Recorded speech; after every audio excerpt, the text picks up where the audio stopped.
Hello दोस्तों, आपका स्वागत है आपके अपने यूट्यूब चैनल मगअप क्लासेस पर। आई होप आप सभी बहुत अच्छे होंगे और आपकी तैयारी बहुत अच्छी चल रही होगी। हम आज भाग 4 देखेंगे पॉलिटी का, राज्य के नीति निर्देशक तत्व। चलिए अपना पहला क्वेश्चन देखते हैं। कल्याणकारी राज्य की संकल्पना का समावेश भारत के संविधान में है। ऑप्शन ए राज्य के नीति निर्देशक तत्वों में, ऑप्शन बी मौलिक अधिकार के अध्याय में, ऑप्शन सी संविधान की 7वीं अनुसूची में, ऑप्शन डी संविधान की प्रस्तावना में। इसका जो हमारा सही आंसर है वो हो जाएगा ऑप्शन ए राज्य के नीति निर्देशक तत्वों में। चलिए अपना नेक्स्ट क्वेश्चन देखते हैं। संविधान निम्न में से किसके शोषण के विरुद्ध अधिकार स्वीकृत करता है? बच्चों के, स्त्रियों के, जनजातियों के, दलितों के। तो इसमें हमारे नीचे ऑप्शन दे रखे हैं। ऑप्शन ए कहता है केवल 1 और 2, ऑप्शन बी कहता है केवल 1 और 3, ऑप्शन सी कहता है केवल 1, 2 और 3, ऑप्शन डी कहता है केवल 2, 3 और 4। तो इसमें जो हमारा सही आंसर है वो हो जाएगा ऑप्शन सी, केवल 1, 2 और 3। और इसके जो आर्टिकल्स हैं वो 42, 45 और 46 हैं। 42 जो है वो कहता है कि न्याय संगत कार्य की मनोचित दशा के अनुसार ही प्रसूति सहायता दी जाएगी। जैसे कि अगर कोई लेडी है जो प्रेग्नेंट है तो उनको उसके हिसाब से ही काम दिया जाएगा, ये नहीं कि आप उनसे भारी वजन का काम फैक्ट्री वगैरह में करा रहे हैं। 45 जो है वो कहता है कि 6 से कम वर्ष की आयु के जो बच्चे हैं उनके स्वास्थ्य का ध्यान रखने का काम जो है वो सरकार की जिम्मेदारी है। और 46 में SC, ST और OBC के लिए विशेष आरक्षण है। तो चलिए अपना नेक्स्ट क्वेश्चन देखते हैं। राज्य के नीति निर्देशक तत्व सिद्धांत। राज्य के नीति निर्देशक सिद्धांत एक ऐसा चेक है जो बैंक की सुविधा अनुसार अदा किया जाता है। ये बात किसने कही थी? तो ऑप्शन ए है हमारा डॉक्टर BR अम्बेडकर ने, KM मुंशी ने, डॉक्टर राजेंद्र प्रसाद ने, KT शाह ने। तो इसका जो हमारा सही आंसर है वो हो जाएगा ऑप्शन डी, KT शाह ने। क्योंकि राज्य के नीति निर्देशक तत्व अगर कोई भी राज्य पूरी तरीके से लागू कर लेगा तो उस राज्य को एक स्वर्ग कहा जा सकता है, क्योंकि सरकार के पास इतनी फंडिंग नहीं होती है कि राज्य के नीति निर्देशक तत्वों को इम्पोज किया जा सके। तो इसीलिए KT शाह ने कहा था कि ये एक ऐसा चेक है कि अगर बैंक चाहेगी तो अदा करेगी, नहीं चाहेगी तो नहीं करेगी। चलिए अपना नेक्स्ट क्वेश्चन देख लेते हैं। क्वेश्चन नंबर 4 कहता है कि निम्न में से कौन से राज्य के नीति निर्देशक तत्वों में शामिल हैं? मानव के दुर्व्यापार और बालाश्रम पर प्रतिषेध, ऑप्शन सेकंड मादक पेयों और स्वास्थ्य के लिए हानिकारक औषधियों के औषधीय प्रयोजनों से भिन्न उपयोग का प्रतिषेध। अब इनमें से बताना है। ऑप्शन ए कहता है केवल 1, ऑप्शन बी कहता है केवल 2, ऑप्शन सी कहता है 1 और 2 दोनों, ऑप्शन डी कहता है ना तो 1 और ना ही 2। तो इसका जो हमारा सही आंसर है वो हो जाएगा ऑप्शन बी, केवल 2। क्योंकि मानव के दुर्व्यापार और बालाश्रम का प्रतिषेध हमारे मौलिक अधिकार में दे रखा है। आप बताएंगे कौन से आर्टिकल में है, कमेंट बॉक्स में आंसर डालना मत भूलिएगा।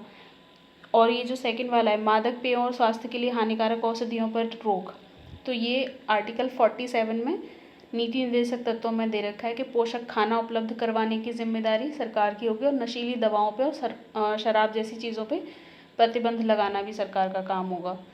तो चलिए अपना नेक्स्ट क्वेश्चन देखते हैं।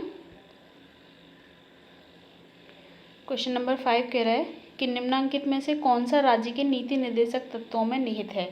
ऑप्शन ए अपराधों के लिए दोष सिद्धि के संबंध में संरक्षण, ऑप्शन बी प्राण और दैहिक स्वतंत्रता, ऑप्शन सी अल्पसंख्यक वर्गों के हितों का संरक्षण, ऑप्शन डी स्त्रियों और पुरुषों और स्त्रियों का समान कार्य के लिए समान वेतन होना। तो हमारे 5th क्वेश्चन का जो सही आंसर है वो हो जाएगा ऑप्शन डी, पुरुषों और स्त्रियों के लिए समान वेतन की व्यवस्था करना। क्योंकि आर्टिकल 39 में दे रखा है समान काम के लिए समान वेतन दिया जाएगा राज्य के नीति निर्देशक तत्वों में। चलिए अपना 6th क्वेश्चन देखते हैं। सरकार के नीति निर्देशक सिद्धांतों में निम्न में से किसके बारे में संविधान शांत है? ऑप्शन ए प्रौढ़ शिक्षा, ऑप्शन बी कर्मकारों को निर्वाह मजदूरी, ऑप्शन सी गरीबों को निःशुल्क विधिक सहायता, ऑप्शन डी बालकों की प्रारंभिक शिक्षा जब तक कि वो 6 वर्ष की आयु प्राप्त ना कर लें, इसके विषय में। तो ज़्यादातर चीज़ों पे सरकार काम कर रही है, लेकिन केवल एक विषय ऐसा है जो अभी तक बहुत अच्छे लेवल पे जिसको नहीं छुआ गया है, तो वो है हमारी एडल्ट एजुकेशन, मतलब प्रौढ़ शिक्षा। बड़े लोग जितने भी हैं जो मतलब अशिक्षित हैं, उनको शिक्षा देने के बारे में राज्य ने बहुत अच्छे काम नहीं किए हैं। तो चलिए अपना नेक्स्ट क्वेश्चन देखते हैं।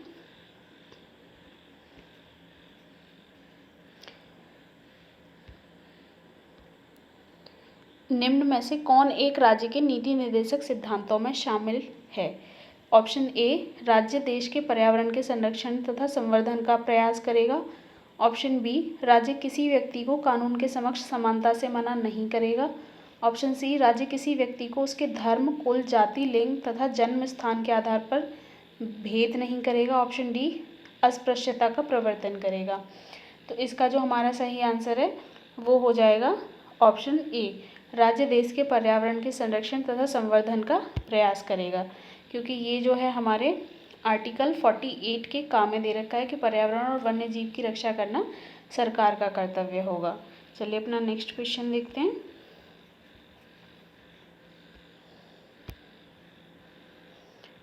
इनमें आपको मैचिंग करनी है। अनुच्छेद 40 किससे मिलता है? अनुच्छेद 41 किससे मिलता है? अनुच्छेद 44 किससे मिलता है? अनुच्छेद 48 किससे मिलता है? तो हमारे इसका जो सही आंसर होगा हम मिला के देख लेते हैं। अनुच्छेद 40 में दे रखा है ग्राम पंचायत का गठन। 41 में दे रखा है काम करने का अधिकार।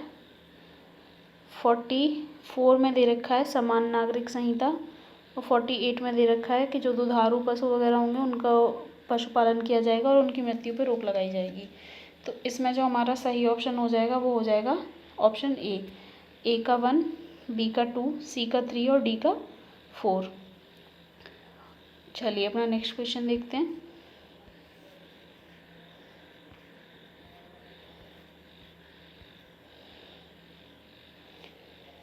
समान कार्य के लिए समान वेतन भारत के संविधान में सुनिश्चित किया गया है। मौलिक अधिकार में, राज्य के नीति निर्देशक तत्वों में, मौलिक कर्तव्य में या फिर आर्थिक अधिकार में? तो इसका जो हमारा सही आंसर होगा वो हो जाएगा मौलिक कर्तव्य में। चलिए अपना नेक्स्ट क्वेश्चन देखते हैं और आज का आखिरी क्वेश्चन। राज्य के नीति निर्देशक सिद्धांत किस प्रकार मौलिक अधिकारों से भिन्न हैं? ऑप्शन ए, पूर्वोक्त केंद्रीय सरकार के लिए और उपरोक्त राज्यों के लिए। इसका मतलब है कि जो मौलिक अधिकार हैं वो सेंट्रल गवर्नमेंट के लिए हैं और डीपीएसपी जो है वो राज्यों के लिए हैं। और बी ऑप्शन है पूर्वोक्त संविधान का अंश नहीं है जबकि उपरोक्त है।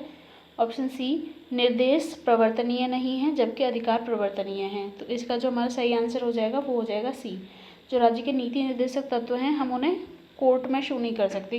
अगर जैसे कि आपके मौलिक अधिकार का हनन होता है तो आप सुप्रीम कोर्ट जा सकते हो, हाई कोर्ट जा सकते हो 32 और 226 के अंतर्गत। लेकिन अगर आपके राज्य के नीति निर्देशक तत्वों को सरकार नहीं लागू करती है राज्य में, नहीं वो आपको समान वेतन दे रही, नहीं करेगी वो काम राज्य के नीति निर्देशक तत्वों पे, तो आप कोर्ट में नहीं जा सकते इनको लेके कि हमारे साथ ये सारी चीज़ें हो रही हैं, हमारी जो नीति निर्देशक तत्व हैं इनका पालन सरकार नहीं कर रही है, तो आप कोर्ट नहीं जा सकते उसके लिए। तो इसीलिए हमारा ऑप्शन सी जो है यहाँ पे बिल्कुल करेक्ट है। चलिए आज के लिए बस इतना ही।